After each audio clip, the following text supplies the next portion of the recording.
व्यासम् ततो जयमुदीरये नष्टप्रायेषु अभद्रेषु नित्यं भागवत सेवया भगवती उत्तम श्लोके भक्तिर्भवती नैष्टिकी कृष्णाय वासुदेवाय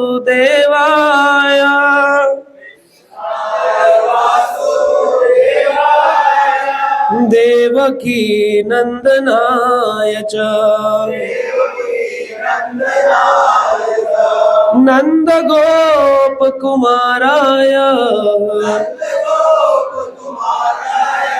गोविंदाय नमो नमः। नमः पंकजनाभाय नमः पंकजमालिने नमः पंकजनेत्राय नमस्ते पंकजांघ्रिये नमो विष्णुपादाय कृष्णप्रेष्ठाय भूतले श्रीमते भक्तिवेदांत स्वामी इति नामिने नमस्ते सरस्वते देवे गौरवाणी प्रचारिणे निर्विशेष शून्यवादी पाश्चात्य देश तारिणे। जय श्री कृष्ण चैतन्य प्रभु नित्यानंद श्री अद्वैत गदाधर श्रीवासादि गौर भक्तवृंद। हरे कृष्णा कृष्णा कृष्णा हरे हरे हरे राम राम राम हरे हरे। हरे कृष्णा। तो आज हमारा सौभाग्य है कि जलवायु विहार के भक्तों के मध्य आज हम जल और वायु की बात करने वाले हैं। तो भगवान के जैसे आप बताया गया भागवत सप्ताह 7 दिन में भागवत कथाएं हम लोग करते हैं पूरे विश्व में। कई कई जगह पर 3 दिनों की भागवत कथाएं भी होती है। 3 दिनों में भगवान के बारे में वर्णन किया जाता है। लेकिन आज हमारे जलवायु विहार के भक्तों की इच्छा थी कि एक ही दिन की कथा करी जाए। तो यहाँ पर हम एक ही दिन में भागवत के एक सुंदर प्रसंग पर चर्चा करेंगे जो कि श्रीमद् भागवत के 10वें स्कंद के 88वां अध्याय 88 चैप्टर, उसकी आज हम चर्चा करेंगे। इतना सुंदर अध्याय है। जब मैं इसको पढ़ रहा था मैं सोच रहा था कि इस अध्याय पे एक दिन नहीं 1 महीना कथा होनी चाहिए। इस अध्याय पे इतना भारी अध्याय। तो यहाँ पर परीक्षित महाराज, जैसा आप जानते हैं भागवत का प्रसंग है, हरिद्वार के निकट एक स्थान है जिसका नाम है शुकताल। शुकताल पर पांडवों के वंशज परीक्षित वेदव्यास, जिन्होंने सारे शास्त्रों की रचना करी, महाभारत पुराण, उनके पुत्र सुखदेव गोस्वामी से परीक्षित प्रश्न करते हैं। क्या प्रश्न किया? यह प्रश्न हम सबका है, हम सबका है। ये प्रश्न बड़ा पॉपुलर प्रश्न है। अब मुझे तो बहुत पूछा जाता है। तो क्या है? परीक्षित ने पूछा, श्रीराज उवाच, परीक्षित ने पूछा, देवासुर मनुष्येषु ये भजन्ति शिवम शिवम प्रायस्त धनिनो भोजा ना तो लक्ष्मया पतिम हरिम। प्रश्न किया। राजा परीक्षित कहते हैं, हे सुखदेव मुनि, ये देख करके मैं हैरान हूं कि देवता और असुर और मनुष्य ये सभी भगवान की पूजा करते हैं। देवता, राक्षस और मनुष्य। जो ऊपर के लोक में रहते हैं उन्हें देवता कहते हैं, स्वर्ग लोक में। जो नीचे रहते हैं पाताल में उन्हें असुर कहते हैं, और जो इस पृथ्वी पर रहते हैं उन्हें मनुष्य कहते हैं। तो इन तीनों लोकों में सभी लोग भगवान का देवासुर मनुष्येषु ये भजन्ति, ये भजन करते हैं किसका? आशिवम शिवम, आशिवम शिवम, यानी शिव जी का पूजा करते हैं, सभी लोग करते हैं। शिव जी कौन है? बोले शिव जी तो अशिवम और शिवम दो शब्द है, अशिवम शिवम। अब शिवम का मतलब है वैरागी। शिव जी जैसा कोई वैरागी आज तक हुआ नहीं। इतना सुंदर उनका परिवार है, उनके पास किसी चीज की कोई कमी नहीं है, लेकिन वह वैरागी शिव एक मृग छाल पहनकर, गले में सर्प लगाकर, जटा में गंगा धारण करके, सर पर चंद्रमौली बनकर कैलाश पर्वत पर बिना किसी महल के शिव जी रहते हैं। आशिव मतलब है वैरागी, शिवम शिव। लेकिन प्रायस्ते धनिनो भोजा, लेकिन ये देखा गया है समानतः वह सभी की, जो बड़े बड़े लोग उनकी पूजा करते हैं, भोजहा इंद्र तृप्ति के लिए वो उनके पास जाते हैं। मतलब एक आदमी जो गणोपति हो, उसके बाद दुनिया जाती है कि हमको आपसे थोड़ा पैसा चाहिए। जिसके पास पावर ज्यादा हो उससे कहते हैं हमें आपसे पावर चाहिए। लेकिन परीक्षित कह रहे ये बात समझ नहीं आई, शिव जी तो वैरागी हैं, तो वैरागी के पास भोग के मांगने जाते क्यों हो?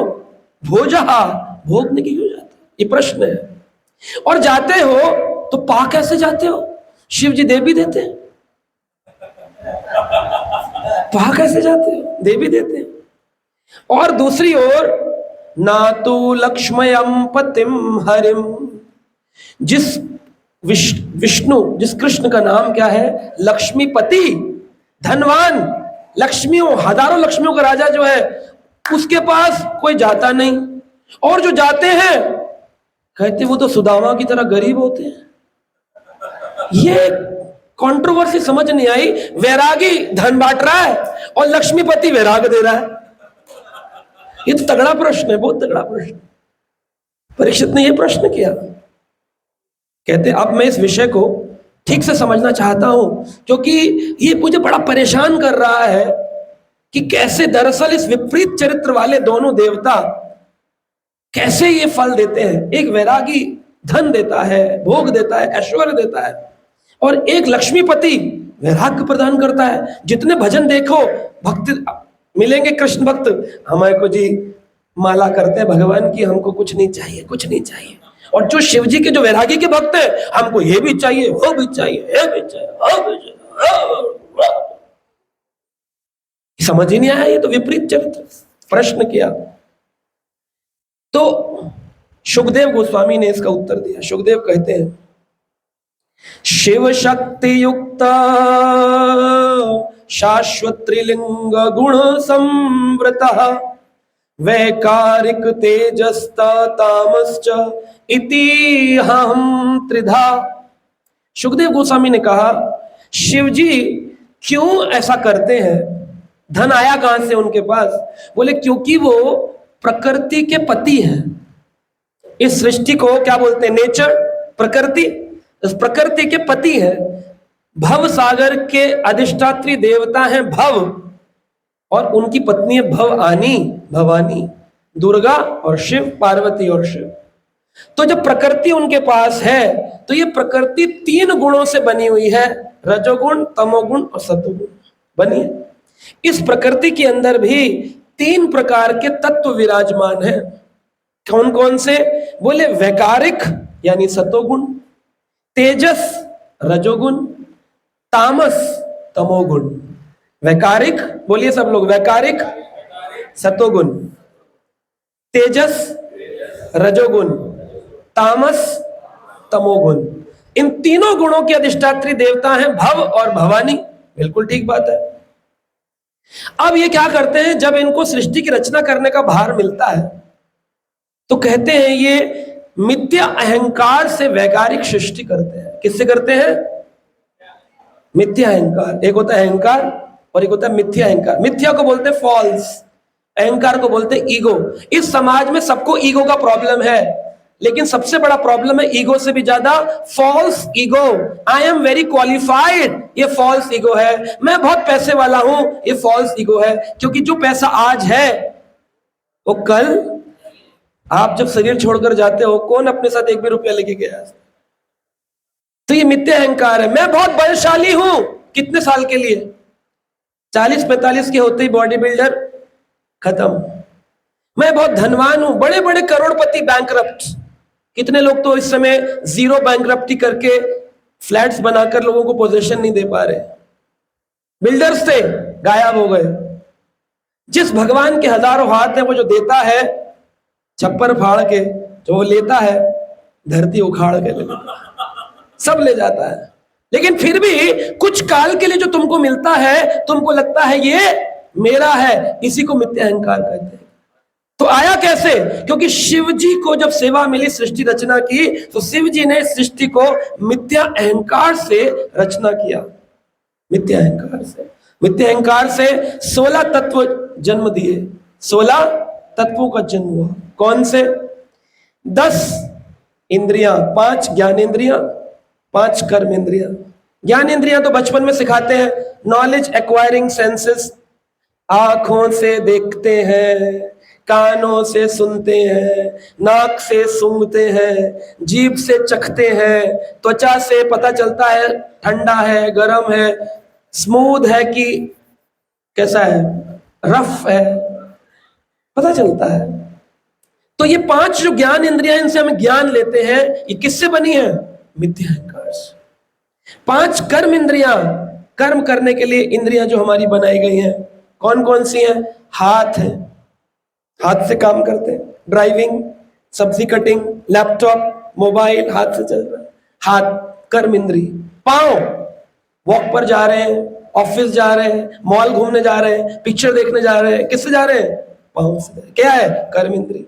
वाणी, इस वाणी से लड़ाई झगड़े चल रहे हैं, पॉलिटिक्स चल रही है, अगले 2 महीने तक कैनवेसिंग चल रही है, मेरी पार्टी तेरी पार्टी, मेरा क्रम, ये आएगी वो आएगी, खास आएगी आम आएगी, तुम आओगे हम आएंगे, आप आओगे वो आएंगे, चल रहा है ना? वाणी का इस्तेमाल कर्म इंद्रिय है।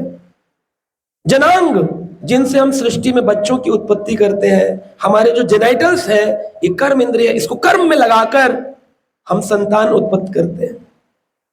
और गुदा, जो हम खाना खाते हैं, अगर बाहर ना आए तो बहुत बड़ी बीमारी हो जाती है। Liver disease, stomach disease, digestive disease, liver cirrhosis, cancer. मैं तो बहुत हॉस्पिटल में जाता हूं क्योंकि मैंने फार्मा में पढ़ाई करी है, पूरा जीवन डॉक्टर्स को ट्रेनिंग दी है। लिवर सिरोसिस, कैंसर, बहुत सारे ट्यूमर्स पेट में हो जाते हैं। क्या होता है? मोशन नहीं हो रहा, तो इसके लिए भगवान ने क्या बनाया? गुदा। एक ऐसा पार्ट बनाया शरीर से कि हमारे शरीर का गंध बाहर आता है।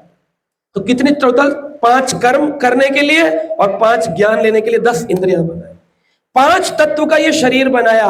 भूमि, गगन, वायु, अग्नि, नीर। 5 एलिमेंटल बॉडी, अर्थ, वाटर, एयर, ईथर, फायर। 15 तत्व बन गए। उन 15 तत्वों का एक लीडर बनाया, मन।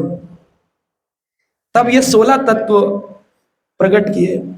शिव जी के इस प्रकार प्रकट करने पर ब्रह्मांड के विभिन्न पवित्र स्थानों में आर्चा विग्रह रूप में शिव जी ने कहा, अब तुम मेरी पूजा भी कर सकते हो, क्योंकि मैंने ही तो ये तुम्हें दी है कर्म करने के लिए। अब मैं तुम्हें इस कर्म से बांधूंगा।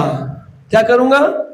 जैसे जेल में जाओ तो जेल में जेल के कपड़े दिए जाते हैं, ताकि जेल का जेलर आपको वहां पर दंड दे, सुख के लिए नहीं, दंड के लिए। तो भव और भवानी त्रिशूल लेकर बैठे दोनों।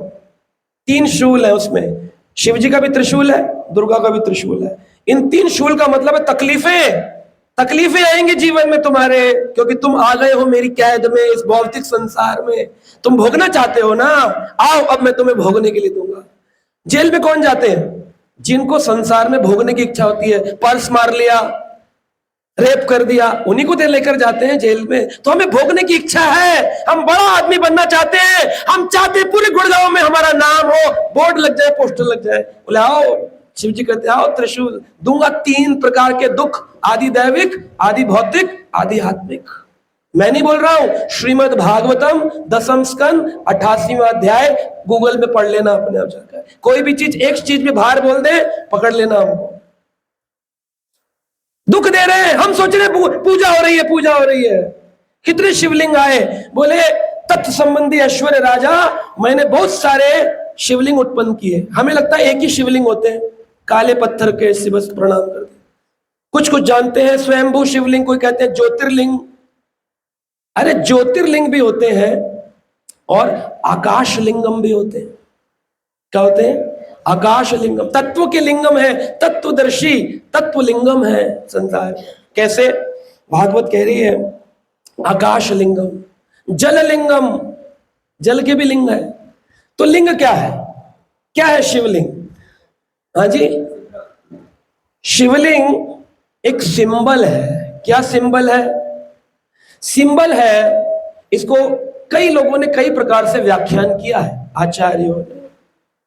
अब लोग बोलते हैं शंकर कौन है, रुद्र कौन है, शंभु कौन है, लिंग कौन है। ये चारों अलग है, एक नहीं है। जब आप भागवत पढ़ेंगे तो समझ में आएगा 1,00,000 रुद्र है, शिव जी तो एक है। जब सृष्टि की प्रारंभ होती है, ब्रह्मा जी की भ्रकुटी से प्रकट हुए 3रे स्कंद भागवत में, तो कहते हैं उनकी भ्रकुटी से प्रकट हुए नील लोहित, नीले और लाल रंग के शिव प्रकट हुए।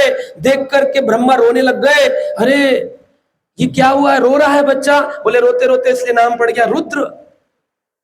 बोले रुद्र के 11 रुद्र और 11 रुद्राणी प्रकट हुए, उन 11 रुद्रों में से एक रुद्र का नाम शिव रखा गया। तो बहुत डिटेल है, ये सब चीजें सुनाई परीक्षित को सुखदेव गोस्वामी ने। कहा कई प्रकार के लिंग है, स्वयं प्रकट लिंग होते हैं, ज्योतिर्लिंग जिन्हें कहा जाता है। 12 ज्योतिर्लिंग विश्व प्रसिद्ध है। सोमनाथ जाते, रामेश्वरम शिवलिंग। ज्योतिर्लिंग से क्या मिलता है? बोले ज्योतिर्लिंग से आपको अग्नि प्राप्त होती है। हमारे शरीर में क्या है? 16 तत्व है ना। तो इस 16 में से 5 तत्व जो भूमि, गगन, वायु, अग्नि है, तो आपको एनर्जी मिलती है, अग्नि।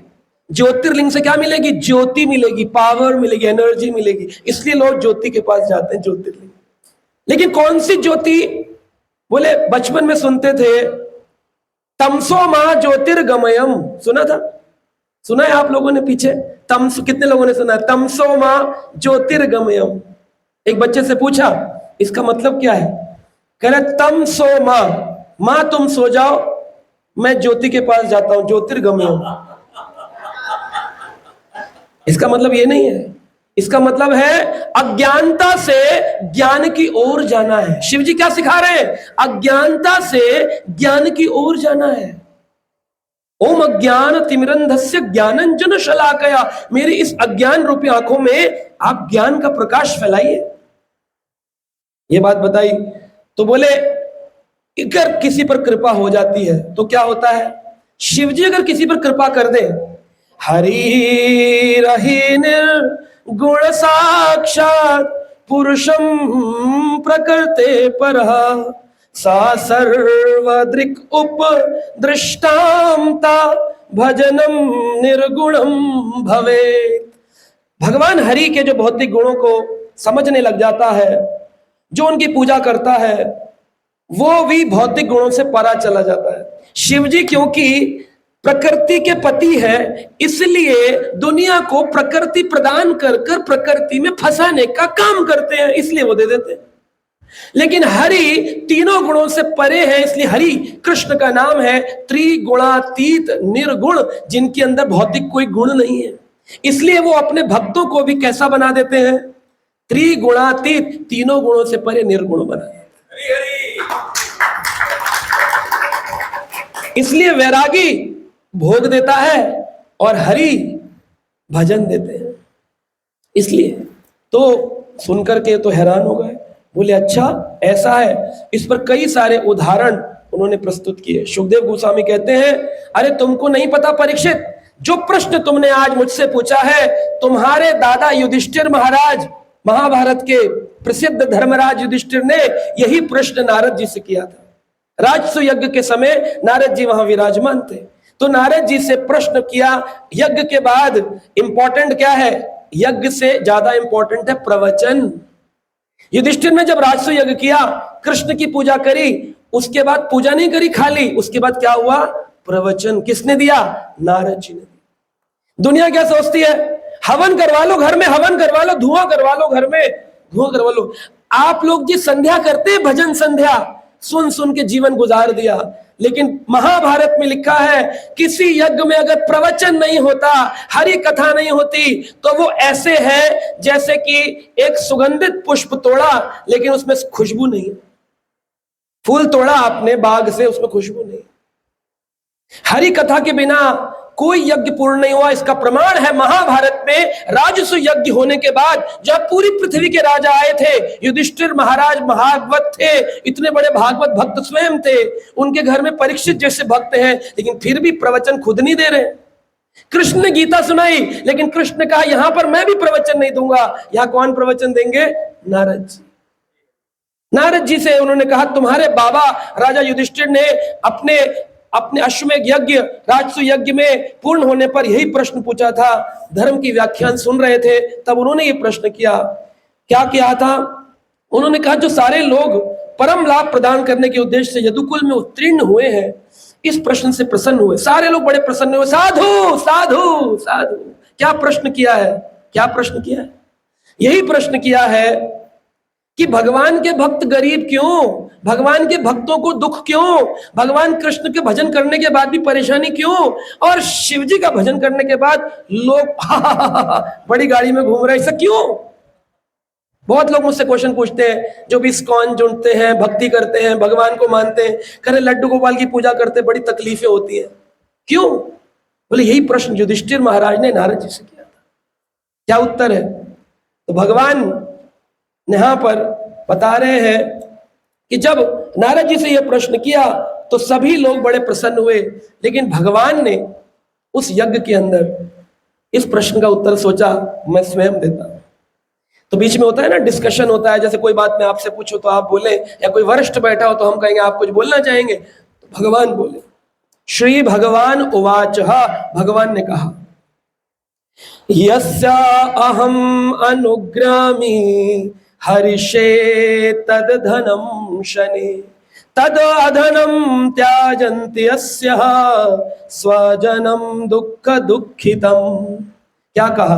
भगवान कहते हैं यदि मैं किसी पर विशेष कृपा करता हूं, बड़ा मुश्किल है, यदि मैं किसी पर विशेष कृपा करता हूं, आप चाहते हैं कि नहीं भगवान की कृपा? यदि, अब सुन लीजिए, थोड़ा टफ होगा डाइजेस्ट करने में, थोड़ा ये वो वाला भटूरा है जो पेट में डाइजेशन मुश्किल है। यदि मैं किसी पर कृपा करता हूं तो मैं धीरे धीरे उसका धन ले लेता हूं। ये बड़ा मुश्किल है भैया। आज ही कैंसिल करो, गोपाल जी को हटाओ घर से, शिव जी का लाओ लिंगम, शिवलिंगम। मैं उसको धन से वंचित करता हूं युधिष्ठिर, और जब वो ऐसा निर्धन हो जाता है तो उसके जो परिवार के लोग हैं वो उसको रिजेक्ट कर देते हैं, क्योंकि आपके परिवार के लोग आपके नहीं हैं, आपके धन के हैं। इस बात को एहसास कराने के लिए भगवान धन ले लेते हैं, और जब धन नहीं रहता तो आप ही के रिलेटिव्स आपकी निंदा करेंगे, अरे वो है ना 302 वाली, खत्म हो गया सब बिजनेस और कर ले, मतलब लोग बेइज्जती करेंगे, बड़ी गाड़ी नहीं है, पैसा नहीं है, देखो देखो हो गए ना गरीब, देखा। तो क्या ये कर्म का फल होता है? बोले नहीं, भगवान की कृपा होती है, कर्म का फल है। तो बोले ये तो बड़े विशेष भक्तों को होती है। बोले नहीं, जिस दिन भजन शुरू किया उसी दिन से कृपा चालू हो जाती है। तो बोले फिर क्या होगा? बोले इस प्रकार वो बड़े कष्ट पाता है संसार से, तो उसको क्या हो जाता है, जब देखता है रियलिटी ऑफ लाइफ तो उसको वैराग उत्पन्न होता है। एक बार एक बहुत बड़े व्यक्ति थे, धनी, 4 लड़के थे, उनके शरीर छूटने वाला था, 80 वर्ष की उम्र थी, गले में कफ आ गया था। तो जब कफ आता है तो घुर घुर घुर होने लगती है ना, घर घर की आवाज आती है। कंठा आवृद्धो विधो स्मरणम कुतस्ते, जब कंठ अवरुद्ध हो जाता है तो ठाकुर जी का स्मरण नहीं होता। और अंतमति सुगति, आपने पूरा जीवन जो भी किया हो लेकिन अंत में अगर भगवान का नाम बोल दिया तो बच गए, और अंत में भगवान का नाम नहीं बोला तो बच गए। तो अभी हमारे गुरु महाराज हिज ऑनरेस गोपाल कृष्ण गोसाई महाराज 5 फरवरी को नित्य लीला प्रवेश हुए, तो उनके बारे में हिज ऑनरेस लोकनाथ स्वामी बता रहे थे। बोले मैं महाराज जी के नजदीक था और वो जब बीमार थे तो मैं उनके पास गया और सब लोग बोल रहे थे डॉक्टर कि बस अंतिम समय चल रहा है, देखिए बड़ी क्रिटिकल कंडीशन है। तो मैंने ऐसे ही कहा भक्तों से उनके पास जाकर, हरे कृष्णा। तो जो बॉडी मूवमेंट नहीं हो रही थी, कुछ नहीं था, उनके मुख से निकला हरे कृष्णा, और उसके बाद तुरंत डॉक्टर ने कहा ही इज नो मोर। तो अंतमति सो, हमारे गुरु महाराज कहते थे अंते नारायण स्मृति तो हुई। किसको होती है? बोले जो पूरा जीवन प्रिपरेशन करते हैं उन्हीं को एंड में स्मरण होता है। बच्चा 10th में पढ़े ना, आखिरी में बोर्ड का पेपर पढ़ ले, कुंजी लेकर पास नहीं होगा। पूरा साल जो पढ़ाई करते हैं उन्हीं को एंड में बोर्ड का क्वेश्चन समझ में आता है। तो पूरा जीवन जिन्होंने भजन किया होता है उन्हीं को अंत में स्मरण भी होता है। और ठाकुर जी कहते हैं अगर किसी परिस्थिति कारण तुम्हें ऐसा हो गया कि तुम स्मरण नहीं कर पाए तो मैं ऐसी व्यवस्था बनाऊंगा कि तुमको मैं वहां पर खड़ा होकर तुम्हारी मति में खुद प्रवेश करूंगा अगर तुमने पूरा जीवन मेरी सेवा की। अब इस बात को डाइजेस्ट करना बड़ा मुश्किल है। देखिए स्वामी शिला प्रभुपाद हमारे इस्कॉन के फाउंडर आचार्य इसको बड़ी गंभीरता से समझाते हैं। वो कहते हैं भवत उत्थया शुभ अशुभम। प्रौढ़ भक्त जानता है कि बाहर से दिखने वाली अच्छी तथा बुरी परिस्थितियां जिन्हें वह झेल रहा है वो उसके शुभेच्छा हेतु भगवान के मार्गदर्शन का संकेत है। क्या है? जब आपकी लाइफ में भगवान की भक्ति करने पर कोई प्रॉब्लम आए तो इसका मतलब है भगवान आपको अब देख रहे हैं और आपको गाइड कर रहे हैं। बोले वो कैसे? जिस बच्चे के माता पिता उसको स्कूल जाने के लिए डांटते हैं, उस बच्चे को नींद छोड़कर स्कूल जाना बुरा लगता है, तो उस बच्चे की शुभेच्छु होते हैं या उसकी बुराई चाहते हैं?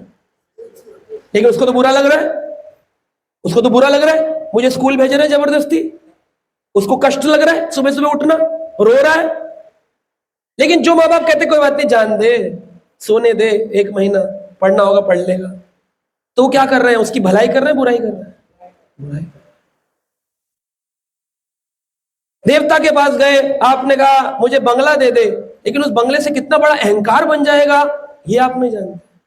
लेकिन भगवान तभी बंगला देंगे जब बंगला सहने की शक्ति हो। सुदामा को भगवान ने इतनी बड़ी सुदामा पूरी प्रदान करी, लेकिन सुदामा उसमें एक पल नहीं रहे क्योंकि सुदामा के अंदर वैराग्य था, भक्ति थी। तब दी जब उनकी रहने की इच्छा नहीं थी।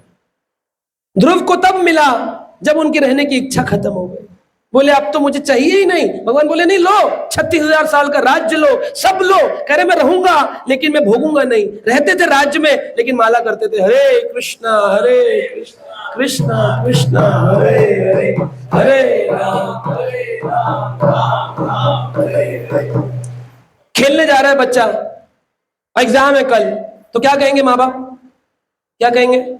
जाओ बेटा, खेलोगे कूदोगे तो बनोगे नवाब। कहेंगे? क्या कहेंगे? खेलोगे कूदोगे तो बनोगे गंवार, पढ़ोगे लिखोगे तो बनोगे होशियार। अब आप गलत रास्ते पर जा रहे हो, अहंकार के रास्ते पर, दिखावे के रास्ते पर, झूठे रास्ते पर, फॉल्स इल्यूजन। कोई आपको पसंद नहीं कर रहा, फिर भी आप उस रास्ते पे जा रहे हो और भगवान उससे रोकेंगे, लेकिन देवता आपकी मदद करेंगे। जा, आजा मेरे जाल में, मेरे जेल में आ, क्योंकि उनकी सेवा है। दैट इज देयर विल, उनकी इच्छा है। 4 बेटे थे पिताजी, अंत समय में घुरघुर गला हो रहा था। बोले पिताजी क्या हो गया? कुछ कहना चाहते हैं, कुछ कहना चाहते हैं। वसीयत में बताएंगे किस बच्चे को कितनी प्रॉपर्टी दी। अंत समय में बुलवाओ। आयुर्वेद डॉक्टर को बुलाया। डॉक्टर साहब हमारे पिताजी की घुरघुर हो रही है, घुरघुराहट हो रही है, कुछ दवाई दीजिए। बोले हमें दवाई तो दूंगा, 5 लाख रुपए लगे। बच्चे बोले कोई बात नहीं, 5 लाख लग जाए, वसीयत मिल जाए। उनको ना पिता से मतलब, ना उनकी घुरघुराहट से मतलब, उन्हें तो अपनी जमीन जायदाद से। ये फैक्ट ऑफ लाइफ बता रहा हूं। किसी को एक्सेप्ट होता है, कोई एक्सेप्ट नहीं करता है। जब बिल्ली कबूतर के ऊपर पंजा मारती, कबूतर आंख बंद कर लेता, मैंने देखा ही नहीं, तो क्या खाएगी नहीं? Fact of life, reality of life. Nobody loves us, everybody loves our money. सबको हमारा पैसा, हमारा ऐश्वर्य, हमारी चीजें, हमारी वस्तु, हमारी सेवा ये पसंद है। हम नहीं पसंद, हम नहीं पसंद है। तो उन्होंने 5 लाख रुपए लगाकर दवाई मंगाई, औषधि दी, गई, गिड़गिड़ाहट ठीक हो गई। ठीक हुई तो बोले, हाँ पिताजी बोलिए बोलिए बोलिए, क्या बोलना चाह रहे थे? बोले, मैं बोलना चाह रहा था कि वो जो झाड़ू में लाया था वो बाहर गाय बैल के पास पड़ी है और बैल उसे पैरों से कुचल रहा है। तुम लोग झाड़ू की अगर ख्याल नहीं रख सकते तो मेरी इतनी सारी जमीन जायदाद का ख्याल कैसे रखोगे? बोलते बोलते उनके प्राण बैल बैल बैल बैल बैल झाड़ू झाड़ू करते। बच्चे बोले, वसीयत भी नहीं बताई, और अंत में किसका स्मरण किया? तो क्या बने होंगे अगले जन्म में? Everything is, all is well, you become बैल, ऑल इज वेल। तो बहुत गहराई से समझने वाले शास्त्र होते हैं। भागवत ऐसे ही नहीं कोई कहानी किस्सा, ये शास्त्र है। और इन शास्त्रों को हमने जन्म से अपने घर में सुना। मेरी ग्रैंड मदर पढ़ा करती थी भागवत को, हमें सुनाती थी कहानियां, बहुत सारी सुंदर सुंदर कथाएं, जगन्नाथ जी कथाएं हम नाइट स्टोरीज में सुनते थे। और जब मैं इस्कॉन में आया, मैंने पढ़ना शुरू किया, मैं कहा ये सब तो हमने सुन रखा है। मुझे कभी ऐसा लगा ही नहीं मैंने कुछ नया सुना है, मैं बहुत कुछ सुना था। और आज भी लोग बोलते हैं, आप कहाँ से रामायण की इतनी कथाएं सुना देते हो? ये मैंने ऐसे नहीं किया कि यहाँ आकर के सीख लिया, बहुत बचपन में सुना है, सुनते थे हम। तो वो बोलते हैं कि भीष्मदेव ने भी युधिष्ठिर से एक आश्चर्य व्यक्त किया था। भीष्म पितामह ने युधिष्ठिर से एक आश्चर्य व्यक्त किया। क्या? यत्र धर्म सुतो राजा गदा पाणी वृकोदरः कृष्णो अस्त्री गांडीवम चापम सुहत कृष्ण स्तो विपतः नाहस्य कहिष्यदम राजन पुमानवेति विदित्सतम यत् जिज्ञासया युक्ता मोयन्ति कवयो अपि। बहुत सुंदर प्रश्न किया। भीष्म ने कहा, ओहो हो, कितने ही विचित्र बात है। यत् धर्म सुतो राजा, पांडवों में धर्मराज युधिष्ठिर है, जिनको धर्मराज कहते हैं। अच्छा क्या बुरा क्या उनको सब पता है, फिर भी वो जुआ खेलने चले गए। कितनी आश्चर्य की बात है। जिन्हें पता है कि जुआ खेलना अधर्म है, फिर भी वो चले गए। क्यों? क्योंकि वो क्षत्रिय थे, वो किसी चीज को रिजेक्ट नहीं कर सकते, तो उनको जाना पड़ा, चले गए। तो वो कह रहे, ये बात तो बड़ी आश्चर्य की बात। ओहो, यत्र धर्म सुतो राजा, धर्मराज युधिष्ठिर थे, और राजा गदा पाणी वृक उदरः, भीम के पास गदा है। अगर हार भी रहे थे तो एक शकुनी को मारते खींच के, खत्म हो जाता। वो भी चुपचाप खड़े, उनकी गदा काम नहीं आ रही, गदा नहीं चला सकते थे। कृष्णो अस्त्री गांडीवम, और देखते हैं गांडीवधारी महान योद्धा कृष्ण भक्त अर्जुन एक बाण से हवा को रोक सकते थे, वो कुछ कर नहीं पाए। उनका सारा राज्य दुर्योधन ने छीन लिया, कुछ क्यों नहीं कर पाए। गांडीवम चापम श्रुतम कृष्ण स्तो विपम, और कहते हैं इन सब के ऊपर पांडवों के परम शुचिंतक भगवान कृष्ण स्तो विपम उनके साथ ही थे। ऐसा नहीं था कि कृष्ण नहीं थे, मूर्ति थी, विग्रह था, कृष्ण साथ थे। फिर भी क्या हुआ, पांडवों को अपना राज्य छोड़कर जंगलों में जाना पड़ा। ओहो, ये क्या हो गया?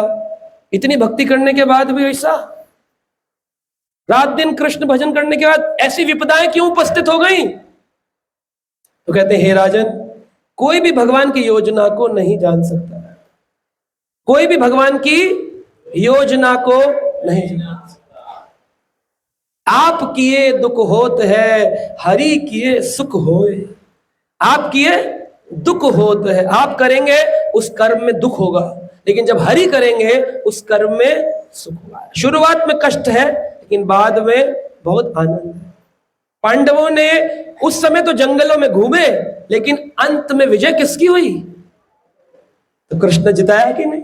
तो शुरुआत के कष्ट को तो लोग देख लेते हैं, हाय हाय हाय, पैसा छीन लेंगे, हम छोटे छोटे सुख को ढूंढ रहे हैं और बड़े सुख को खो रहे हैं, बड़े सुख को खो रहे हैं। तो इस प्रकार उन्होंने कहा, किंतु बड़े बड़े दार्शनिक पूर्ण जिज्ञासा करते हैं, किंतु भी फिलोसफर्स बड़े बड़े ग्रंथ पढ़ेंगे, दुर्गा सप्तशती पढ़ेंगे, शिव चालीसा पढ़ेंगे, हनुमान चालीसा पढ़ेंगे, रामायण पढ़ेंगे, फिर भी मोहग्रस्त संसार से निकलना उनके लिए impossible. It's impossible, it's very very difficult. कोई निकल गया, सोचो हरि कृपा हुई है उसके ऊपर, हरि कृपा हुई है उसके ऊपर। कर्म से उत्पन्न भौतिक सुख या दुख एक सूक्ष्म आवेश छोड़ जाते हैं। अगर कर्म से कोई सुख और दुख मिलेगा तो उसके कुछ अवशेष बाकी रह जाएंगे। जैसे मान लो, कहते हैं जैसी करनी वैसी भरनी। मैंने पूर्व जन्म में कोई गंदे कर्म किए होंगे, आज मुझे कष्ट आएगा। आदमी कहता है प्रारब्ध है जी, पूर्व जन्म में किया तो उसका कष्ट आ रहा है।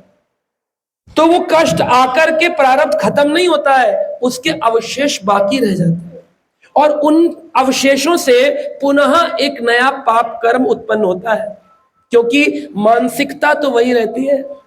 मैंने आज शराब पी, पाप कर्म किया, इसके लिए मुझे लोह जंग नामक नरक में ले जाकर लोहा पिघलाकर शराब पिलाई जाएगी। कर्म का प्रतिफल मिलेगा, अवश्य मिलेगा, निर्धारित मिलेगा।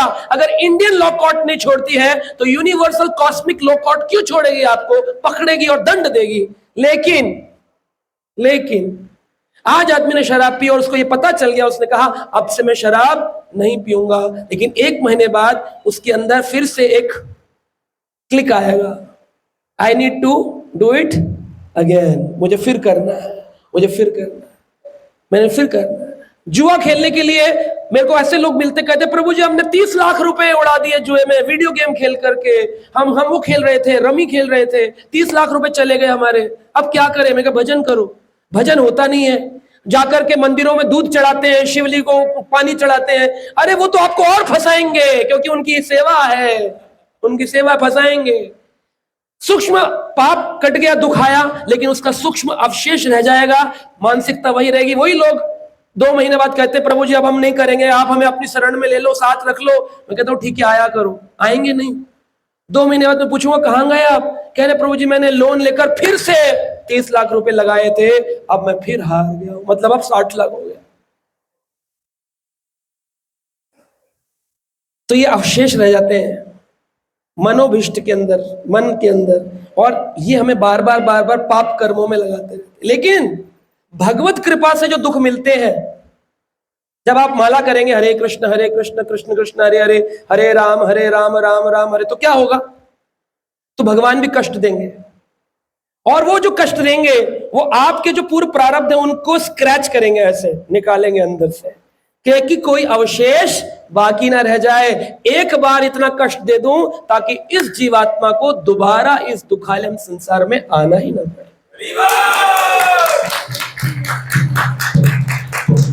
अवशेष तो निकालेंगे, अवशेष निकालेंगे तो कष्ट भी होगा। मां जाए डॉक्टर के पास और डॉक्टर को जाकर कहे डॉक्टर साहब मेरे बच्चे के पैर में फोड़ा हो गया है। डॉक्टर कहेंगे तो इन्फेक्शन है, इसको तो काटना पड़ेगा टांग, अगर नहीं आपने फोड़ा कटवाया। अरे फोड़ा कटेगा तो बच्चे को दर्द होगा। बोले नहीं पस निकालना पड़ेगा, पूरा नीचे से स्क्रैचिंग करनी पड़ेगी, सर्जरी करनी पड़ेगी। बोले नहीं डॉक्टर साहब दर्द होगा, हमसे देखा नहीं जाएगा। बोले आज नहीं करवाओगे तो कल टांग कटवानी पड़ेगी।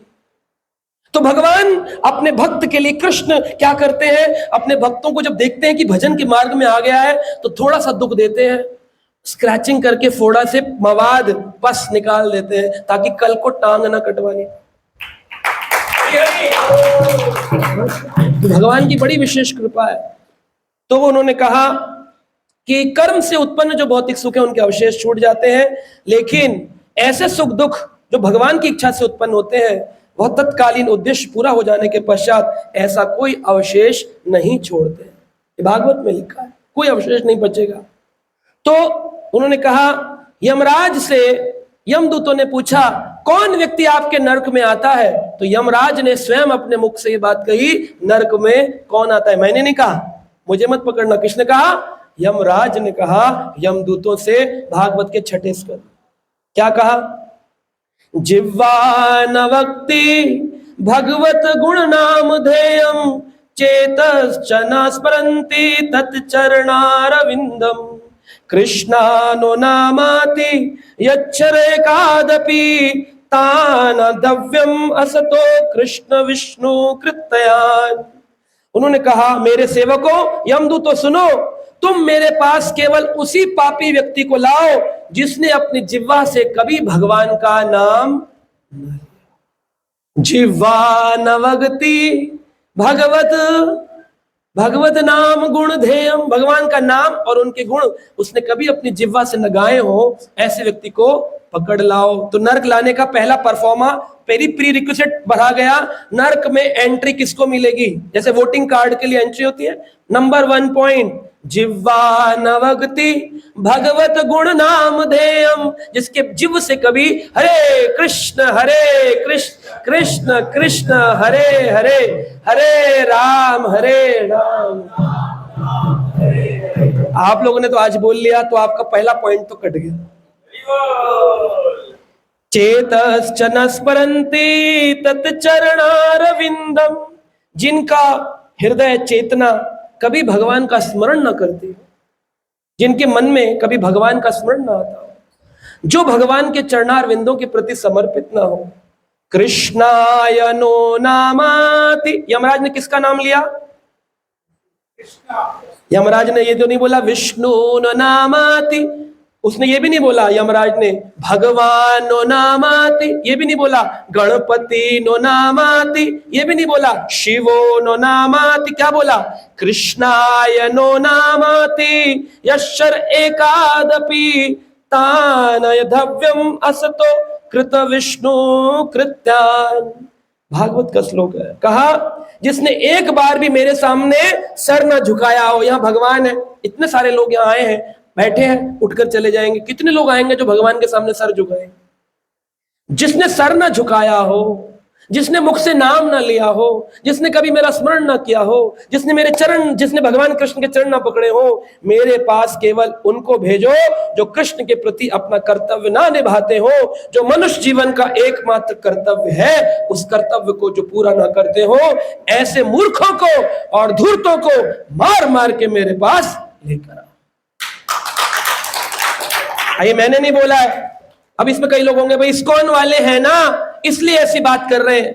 आप किसी भी ब्रह्मांड की भागवत उठा लीजिए, गीता प्रेस की उठाइए, सुख सागर उठाइए, 6 स्कंद 3 अध्याय 29 नंबर श्लोक पढ़िए।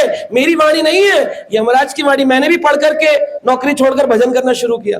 तो मैं ये नहीं कहता हूं कि आप नौकरी छोड़ो, लेकिन मैं ये कहता हूं भगवान ने इतना कुछ दिया है आपको कि आपके पास 5 मिनट नहीं है कि उनका नाम लेकर उस नरक से बच सकते हो, इतना फ्री ऑफ कॉस्ट। उसमें कोई पैसा भी नहीं लग रहा कि तीर्थ यात्रा पे जाना पड़ेगा, 11,000 का रुद्र अभिषेक कराना पड़ेगा, कुछ नहीं। घर बैठे बैठे बोलो हरे कृष्णा कृष्णा कृष्णा हरे हरे, हरे राम तो बस मुक्त हो जाएगा। अब इस छोटे से कार्य के लिए लोग नहीं लगेंगे। किस कारण से? पहले ही बताया, शिव जी ने सृष्टि की रचना मिथ्या अहंकार से करी। इस व्यक्ति को अहंकार होता है कि जो मैंने किया है और जो मैं कर रहा हूं, तुम मुझे बताने वाले कौन हो? Who are you? और वो व्यक्ति मानेगा नहीं। No, I am not agreeing on this point. I have lot of questions. Come on, ask me. I will give you references. मैं आपको सब कुछ प्रमाणित प्रदान करूंगा। फिर भी ना समझे, उसका मिथ्या अहंकार उसके सर पर चढ़कर बोल रहा है नरक में तुम्हारी एंट्री निश्चित है। निश्चित है, मैं नहीं बोलता हूं।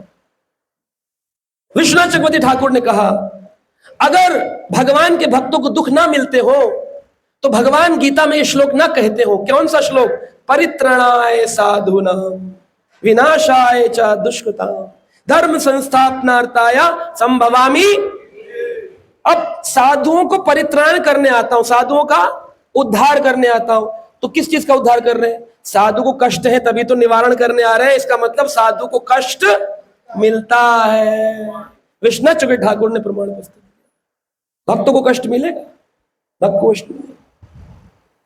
को कष्ट मिलता है, लेकिन भक्त का कष्ट और संसार के कष्ट में डिफरेंस होता है।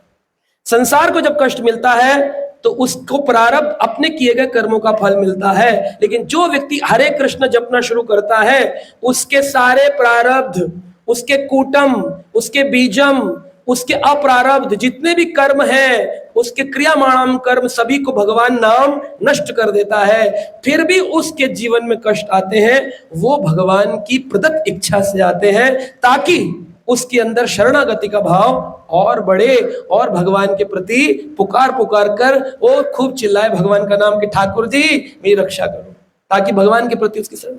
अब द्रौपदी जैसे को क्यों भगवान ने वस्त्र हरण किया, क्यों उनके वस्त्र हरण करवा दिया भगवान ने? अगर जानते थे कि द्रौपदी की रक्षा करनी है तो पहले आकर वस्त्र प्रदान कर देते, मैनेजमेंट कर देते। भगवान वेट क्यों करते हैं? बोले ताकि उस भक्त को गोविंद नाम के प्रति समर्पण का भाव बढ़े और दुनिया को उस लीला से शिक्षा मिले कि आखिरी रक्षा तो किसने करी? गोविंद ने करी, और कोई नहीं आया। ये बात सिखाने के लिए भगवान ऐसा करते हैं। भक्तों के उन पर आश्रित रहने के भाव को और प्रेम को दृढ़ करने के लिए भगवान अपने भक्तों को कुछ कुछ कष्ट देते हैं, और जब वे उनका उद्धार करने के लिए प्रकट होते हैं तो उनकी कृतज्ञता तथा उनके दिव्य आनंद की असीमित कृपा भक्तों को प्राप्त होती है कि नहीं? तो हम देखते हैं कि ऐसा भक्त, भगवान ने कहा मैं उसका धन लेता हूं। जब वह धन कमाने के अपने प्रयासों में विफल होता है, फिर दोबारा प्रयास करेगा, तब मेरे भक्त अपने मित्र भक्तों के पास जाते हैं और कहते हैं मैं बड़ा प्रॉब्लम में हूं, मैंने बहुत प्रयास किए लेकिन मैं सक्सेस नहीं हो रहा। तो मैं उन पर विशेष अनुग्रह प्रदर्शित करता हूं, फिर दोबारा से एक और कृपा क्या आती है। इस तरह वह धीर बना हुआ व्यक्ति आत्मा को सर्वाधिक सूक्ष्म और पूर्ण अनहित जान करके कि बड़ी सूक्ष्म आत्मा है, वो आत्म साक्षात्कार के मार्ग में दृढ़ हो जाता है, क्योंकि अब लाइफ में तो कुछ बचा नहीं। कहता है चलो भगवान की भक्ति करेंगे, और सर्वोच्च सत्य के प्रति वो अपना अनुभव करने लगता है। अनुभव करते करते वह भौतिक जीवन के चक्र से मुक्त हो जाता है। ये भगवान की विशेष कृपा है। आप देखिए हमारे इस्कॉन के फाउंडर आचार्य 70 साल की उम्र में श्रीला प्रभुपाद जी, उन्होंने जीवन में कई बिजनेस लगाए, सारे बिजनेस डूब जाते थे, कभी फैक्ट्री में आग लग जाती थी। उनके गुरु ने कहा था एक बार अमेरिका जाकर के प्रचार करना। इस्कॉन उस समय नहीं था। उन्होंने कहा गीता का संदेश पूरे विश्व की जरूरत है, पूरे विश्व में वर्ल्ड वार फैला हुआ। 1944 में उनके गुरुदेव की इच्छा थी कि जाओ ऐसी सामूहिक संसारिक परेशानियों को, भक्त के मन में दया का भाव होता है, जाओ इसको परेशानियों को समझाओ, लोगों को बोलो कि भगवान का सहारा लो और कोई सहारा नहीं। तो उन्होंने गीता तो लिखी, लेकिन विदेश जाए कैसे, पैसा नहीं। फैक्ट्री में बोलते थे प्रॉफिट होगा तो एक ट्रिप लगा लेंगे अमेरिका की और बताए आएंगे 2-4 लोगों को, गुरु की इच्छा है। फैक्ट्री आग लग जाती है, फैक्ट्री चल नहीं रही है। तो अपने गुरु महाराज से मिलने के लिए राधा कुंड गए, गोवर्धन। तो राधा कुंड पर उनके गुरुजी घूम रहे थे, भक्ति सिद्धांत सरस्वती ठाकुर। तो उनके गुरुजी घूम रहे थे, तो प्रभुपाद जी आए, अभय चरण, उनसे मिले, प्रणाम किया। बोले अभय तुम्हारा बिजनेस कैसा चल रहा है? तो भक्ति सिद्धांत महाराज को प्रभुपाद जो इस्कॉन के फाउंडर थे, उन्होंने अपने गुरुदेव को कहा कुछ अच्छा नहीं चल रहा गुरुदेव, सब गड़बड़ है। तो उनके गुरु महाराज ने यही श्लोक बोला कि तुम पर भगवान की विशेष कृपा हो रही है, पैसा तो हवा में उड़ रहा है, लेकिन तुमने तो भगवान के चरणों पर अपना ध्यान लगाया अपनी इच्छा से, इसलिए ठाकुर जी तुमको ऐसी परिस्थितियां दे, क्योंकि तुम अपनी इच्छा से भक्त बन रहे हो। तो बोले गुरुदेव आपकी इच्छा कैसे पूरी होगी? बोले कृष्ण ही इस कार्य को पूर्ण करवाएंगे। 70 साल की उम्र में जब प्रभुपाद जी के पास कुछ नहीं रहा, उनके स्वजन परिजन, यहां तक परिवार में पत्नी बच्चे भी बात करना बंद कर दिए कि कुछ कमाते नहीं है, हमारे लिए कुछ नहीं है इनके पास। हुआ ना, स्वजन से रिजेक्ट हुए। जब सब जगह से रिजेक्ट हुए तो उस समय श्रील प्रभुपाद जी को एक शिपिंग कंपनी ने, जो कि सिंधिया शिपिंग कंपनी थी, उनकी ओनर मोरारजी, उन्होंने क्या किया, उनको सुमति मोरारजी, उन्होंने एक टिकट दिया कि तुम मेरे शिप के ऊपर बैठकर अमेरिका जाओ, लेकिन ठंड बहुत है, तुम मर जाओगे, तुम मत जाओ। तो उन्होंने कहा मैं चाहे मर जाऊं चाहे कुछ हो जाए, अपने गुरु की वाणी 70 साल का हो चुका हूं, एक बार तो अमेरिका जाऊंगा, गीता का प्रचार करूंगा।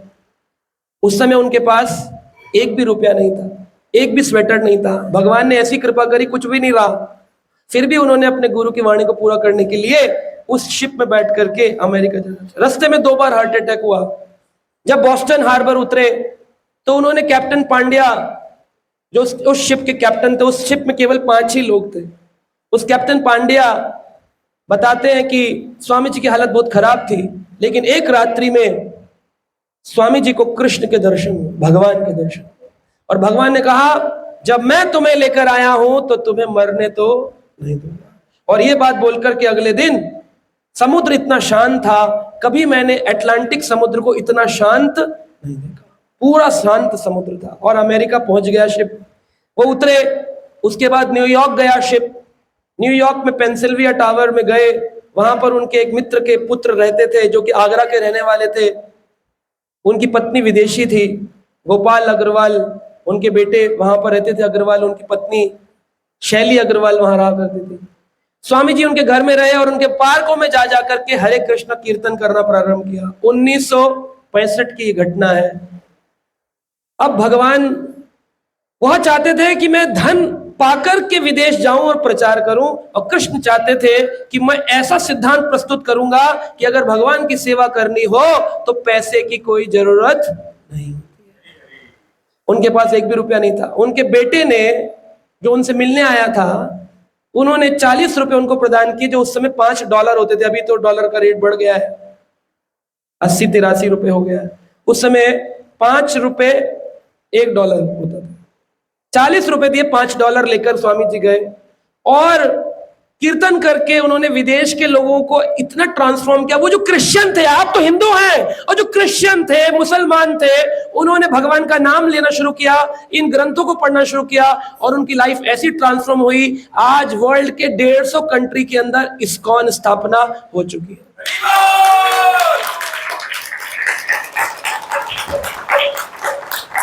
स्वामी प्रभुपाद जी जब 1972 में इंडिया आए, तो इंडिया में जब एयरपोर्ट से उतरे तो उनके पीछे उनके हजारों विदेशी शिष्य थे। तो उन्होंने टैक्सी का किराया दिया 40 रुपए, दिल्ली के अंदर एयरपोर्ट से छिप्पीवाड़ा चांदनी चौक जाने के लिए 40 रुपए प्रदान करके वो टैक्सी से वहां पहुंचे। और वह 40 रुपए जो उनके अमेरिका जाने के टाइम, यानी 1965 से 1972 तक, कितने साल? 7 साल 40 रुपए भी खर्च नहीं किए और अमेरिका में पूरा ट्रांसफॉर्मेशन कर डाला।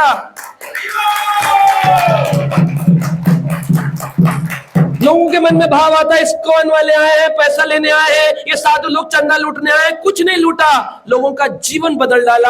आज जितने भी राधा कुंड, वृंदावन, जगन्नाथपुरी, जितने साधु हैं, आर्ट ऑफ लिविंग वाले, चाहे वो कोई भी हो, संस्था वाले, सब स्वामी प्रभुपाद जी के नाम को सल्यूट करते हैं कि 70 साल में एक व्यक्ति ने पूरे विश्व में भारत का परचम लहरा डाला।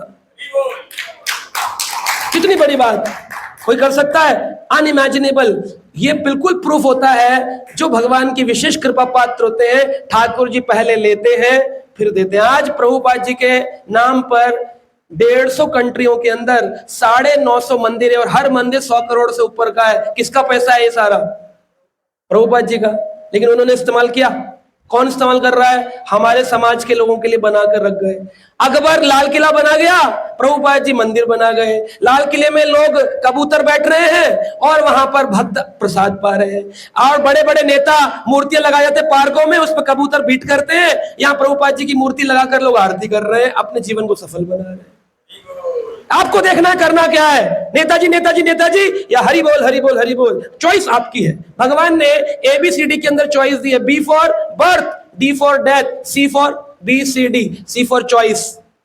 बूढ़े बूढ़े लोग हैं, घर में पड़े टीवी देख रहे हैं, लेकिन माला नहीं जप सकते। क्यों? मिथ्या अहंकार से सृष्टि की रचना लिंगम भगवान शिव ने करी। तो यहां पर बताया गया। तो सुखदेव गोस्वामी ने परीक्षित को ये सारी बात बताई, तो वो पूछने लग गए, ऐसा कोई उदाहरण है कि शिवजी ने किसी भक्त को फल दिया हो और वो देवता को ही परेशान करने लगा हो? तो उन्होंने कहा हाँ, इस संबंध में एक प्राचीन ऐतिहासिक कथा सुनाता हूं। क्या?